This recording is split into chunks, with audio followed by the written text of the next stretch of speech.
नमस्कार दोस्तों, हमारे channel civil engineering practical knowledge में आप सभी का स्वागत है। दोस्तों, आज का जो हमारा टॉपिक होने वाला है वो है बार bending schedule of a various shapes. तो यहाँ पे हमने लिखा हुआ है बार्स की शेप और यहाँ पे लिखा हुआ है टोटल लेंथ ऑफ अ बार। मतलब टोटल लेंथ ऑफ अ बार कहें या फिर हम कहें कि उसका फॉर्मूला क्या होगा कि जो टोटल लेंथ ऑफ बार हमारे पास निकल कर आएगी। तो सबसे पहले हमारे पास यहाँ पे जो पहली शेप आती है वो होती है स्ट्रेट बार। स्ट्रेट बार में फ्रेंड्स जैसा कि आप देख सकते हैं यहाँ पे हमारे पास फॉर्मूला है capital L is equal to small l plus 18d। तो ये हमारे पास जो है यहाँ पे फॉर्मूला है जो हमने स्ट्रेट बार का जो निकालनी होती है। अब आप यहाँ पे देखिए कि जो हमारे पास ये स्ट्रेट बार है उसमें ये फॉर्मूला किस तरीके से अप्लाई होता है। तो capital L is equal to small l कितना हो गया कि जहाँ पे ये बार्स के हुक बन रहे हैं वहाँ से यहाँ ये जो बेंड की हुई हैं वहाँ तक इन दोनों का जो डिस्टेंस है, जो पूरा बार का जो डिस्टेंस आता है हुक्स तक, यहाँ पे आप देख सकते हैं यहाँ से लेकर और यहाँ तक, तो वो आता है हमारे पास L। तो वो हमारे पास आ गया स्मॉल l प्लस अब यहाँ पे जो ये हुक बन रहा है, ये हुक जो बना हुआ है ये ऐसे बेंड हुआ, तो इसका यहाँ से लेकर यहाँ तक, यहाँ से लेकर और यहाँ तक जो डिस्टेंस है वो है 5d और यहाँ से लेके यहाँ तक जो डिस्टेंस है वो है 4d। तो 4d प्लस 5d कितना हो गया 9d। 9d इंटू 2, यहाँ पर भी इसी तरीके से क्योंकि यहाँ पर हमारे पास दो हुक्स हैं तो हमारे पास आ गया 18d। d क्या है? d है डायामीटर ऑफ अ बार्स। मान लीजिए 8 mm की बार है, आपके पास 12 mm की बार है या फिर 16 mm की बार है, कोई भी बार है तो उसका डायामीटर उस हिसाब से लेना है। तो ये हमारे पास आ गया स्ट्रेट बार के लिए। अब अगला है फ्रेंड्स हमारे पास वो है bent up at a one end only, मतलब बेंट अप हुई है एक एंड पे। तो उसका फॉर्मूला क्या है कि capital L is equal to small l plus 18d plus 0.42d। अब ये किस तरीके से है? तो सबसे पहले फ्रेंड्स हमारे पास जैसा कि हमें पता है, ऊपर भी हमने किया, स्मॉल l जहाँ से ये हुक बननी स्टार्ट हुई हमारी वहाँ से लेकर और अगली हुक तक जो इसकी टोटल लेंथ आई वो हमारे पास हो गई L। तो वो हमारे पास आई स्मॉल l प्लस 18d। अब हमें पता है यहाँ पे भी एक हुक बन रही है जिसका 9d है और यहाँ पे भी हुक बन रही है जिसका भी 9d है। तो 9d इंटू 2 हो गया, वो हमारे पास आ गया 18d। अब प्लस 0.42d है। अब फ्रेंड यहाँ पे आप देख सकते हैं कि ये बेंड हुई है 45 डिग्री के एंगल के ऊपर। तो जहाँ पर भी हमारी जो है बार बेंड हुई होती है 45 डिग्री के एंगल के ऊपर, वहाँ पे हमें क्या करना है 0.42 ही लेना है फॉर्मूले के हिसाब से। 0.42d हमें वहाँ पे लेना है। तो ये हमारे पास d आ गया, जो इसका ऊपर का पोर्शन है वहाँ से लेकर बार का और जहाँ तक ये बेंड होकर आई वहाँ तक जो नीचे वाले पोर्शन तक, तो वो हमारे पास आ गया d, कैपिटल D। अब कैपिटल D फ्रेंड्स निकालना किस तरीके से है ये आप देखिए। तो ये हमारे पास बीम की हाइट है 300 ये हमारे पास बीम की हाइट आ गई। अब ये जो सेम इसी तरह की जो है यहाँ पे बेंटअप हुई है बीम के अंदर जो बार, अब इसका फॉर्मूला है capital D is equal to 300 minus 2 into clear cover. मतलब क्लियर कवर क्या होता है कि जैसा कि आप यहाँ पे देख सकते हैं ये हमारे पास बार है, तो इस बार के यहाँ से इसके जो इसका ऊपर क्लियर कवर है वो आया हमारे ऊपर कंक्रीट के कवर तक, ऊपर तक। तो ये हमारे पास आ गया पहला क्लियर कवर और ये हमारे पास आ गया नीचे वाला दूसरा क्लियर कवर। तो ये हमारे पास हो गए दो clear cover, 2 into clear cover ये हो गया हमारे पास। हाइट हमारे पास 300 है ही, तो वहाँ से हमारा जो है वो D निकल कर आ जाएगा। तो ये हमने फॉर्मूला पुट कर देना है bent up at a one end only के लिए निकालने के लिए। L is equal to L plus 18D plus 0.42D हमारे पास आ गया। अब हमारे पास थर्ड है वो है डबल बेंट अप बार, मतलब जो डबल बैंड हुई होगी। तो ये हमारे पास जैसा कि आप जानते हैं कि यहाँ पे हमारे पास आ गया 5d और ये हमें पता है 4d होता है। तो ये तो हमारे पास आ गया 18d। तो इसका फॉर्मूला है capital L is equal to small l plus 18d plus 2 into 0.42d। तो ये हमारे पास ये फॉर्मूला आ गया डबल बेंट अप बार्स के लिए।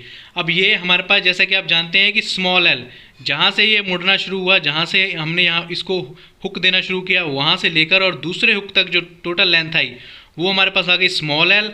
अब 18d हमें पता है कि ये एक 9d है और ये भी एक 9d है, दो हुक्स हैं हमारे पास, तो वो हमारे पास आ गया 18d प्लस 2 हमारे पास। अब क्यों किया हमने? क्योंकि फ्रेंड जैसा कि हमने पिछले फॉर्मूले में पढ़ा था कि अगर जहाँ पे बेंड हुई हो और 45 डिग्री का एंगल पे बेंड हुई हो तो वहाँ पे हमें 0.42d ही लगाना है।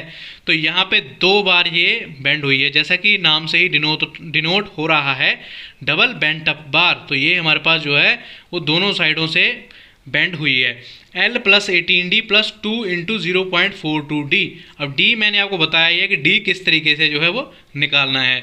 अगला हमारे पास फ्रेंड्स आता है वो है ओवरलैप ऑफ अ बार, मतलब बार जो है वो ओवरलैप कर रही हो, तो वो उसको किस तरीके से निकालना है।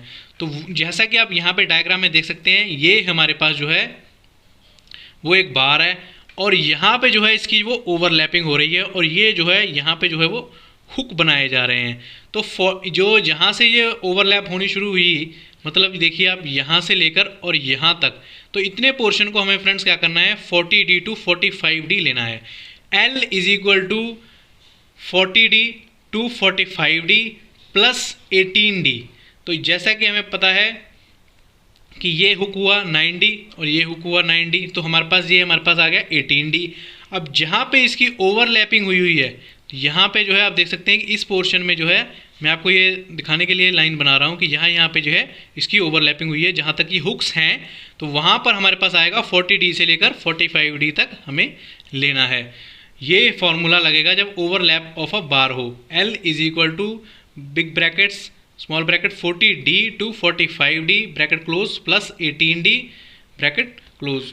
तो ये हमारे पास आ गया जो कि ओवरलैप ऑफ अ बार्स के लिए। अब हमारे पास है सिक्स्थ जो है सिंगल स्टिरअप। सिंगल स्टिरअप के लिए फॉर्मूला क्या है, L is equal to small L1 plus 2 small L2 plus brackets 2 into 14D। तो ये हमारे पास आ गया इतना। अब हमने यहाँ पे 14D लिया, 18D नहीं लिया, तो जहाँ पे वन हुक की हाइट होती है वो हम लेते हैं 14D। वन हुक की हाइट कितनी होगी, 14D। अब यहाँ पे देखिए कैपिटल L आ गया। कैपिटल L हमारे पास हमें पता है टोटल लेंथ आएगी। Small L L1, small L1 क्या हुआ कि ये जो हमारे पास डिस्टेंस है वो हमारे पास आया स्मॉल L1, और ये है भी एक बार क्योंकि ये एक ही बार है, एक ही बार सॉरी बेंड हुई है, बार भी एक ही है और एक यहाँ पे एक ही बार बेंड हुई है। अब 2L2 क्या है कि यहाँ से ये इधर की साइड से बेंड हुई है और यहाँ के इधर की साइड से बेंड हुई है, तो ये हमारे पास फर्स्ट L2 आ गया और ये हमारे पास सेकंड L2 हो गया। तो ये हमारे पास हो गया 2L2 plus 2 into 14D। 14D जैसा कि हमें पढ़ा वन हुक साइड कितनी होती है 14D, तो यहाँ पे हमारे पास आ गया एक हुक और ये हमारे पास आ गया दूसरा हुक। तो ये हमारे पास हो गया कितने, फर्स्ट एंड सेकंड हुक। तो हमारे पास हो गया 2 इंटू 14D। तो ये हमारे पास फॉर्मूला आ गया सिंगल स्टिरअप का। सिंगल स्टिरअप हमने निकालनी है तो कुछ इस तरीके से निकालेंगे। अब हम अगली जो हमारे पास है फ्रेंड्स वो है स्टिरअप। अब मेन चीज़ आ गई जो कि हमें कॉलम में डालनी ही है और स्टिरअप बनानी है। तो वो स्टिरअप किस तरीके से बनाएं और उसकी लेंथ किस तरीके से निकालें। मेन इंटरव्यू में भी यही पूछा जाता है कि स्टिरअप की लेंथ किस तरीके से निकालें, स्टिरअप का BBS। अब बताइए, नॉर्मली ये भी पूछ सकते हैं और बीम का और कॉलम का तो फ्रेंड्स पूछते ही हैं। तो आप यहाँ पे देखिए कि स्टिरअप का किस तरीके से निकालना है। Capital L is equal to brackets 2L1 plus L2 bracket close plus 2 into 12D big bracket. तो यहाँ पे फ्रेंड्स क्या आ गया हमारे पास 2 जो है कि कितना है L1 का और प्लस L2 का। तो ये हमारे पास L1 एक बार आ गया, L1 दो बार आ गया, L2 एक बार आ गया, L2 दो बार आ गया। तो ये हमारे पास दोनों L1 प्लस L2 दो बार आ गए प्लस 2 इंटू 12D। अब ये जो इस तरीके के हुक्स होते हैं, जो ये हुक यहाँ से आके बना और ये हुक जो है वो इधर से आके बना, तो ये हमारे पास कितना आ गया आता है 12D। इसे हम लेते हैं 12D फॉर्मूले के हिसाब से। तो ये हमारे पास क्या है कि पहला हुक और ये हमारे पास आ गया दूसरा हुक। तो ये दोनों हुक कौन कितने हो गए 2 हुक, तो इसलिए इसे मल्टीप्लाई किया 2 इंटू 12D से। तो कुछ इस तरीके से हम स्टिरअप का भी निकाल सकते हैं। तो फ्रेंड्स ये था बार बेंडिंग शेड्यूल्स जो कि हमारे पास वेरियस शेप्स का, आप इसके द्वारा जो है लेंथ निकाल कर फिर उसका बार का जो है वो वेट निकाल सकते हैं और ऑर्डर कर सकते हैं, और ड्राइंग के हिसाब से आप कितना जो है सरिया आपके कंस्ट्रक्शन में लगेगा वो भी फाइंड आउट कर सकते हैं। अगर आपको ये वीडियो अच्छी लगी हो तो जरूर लाइक कीजिएगा, हमारे चैनल को सब्सक्राइब कीजिएगा, साथ साथ बेल आइकन दबाइएगा। हमारा इंस्टाग्राम पर पेज है सिविल इंजीनियरिंग प्रैक्टिकल ऑनर्स के नाम से, जाइए जरूर फॉलो कीजिए। Thank for watching. वंदे मातरम। जय हिंद।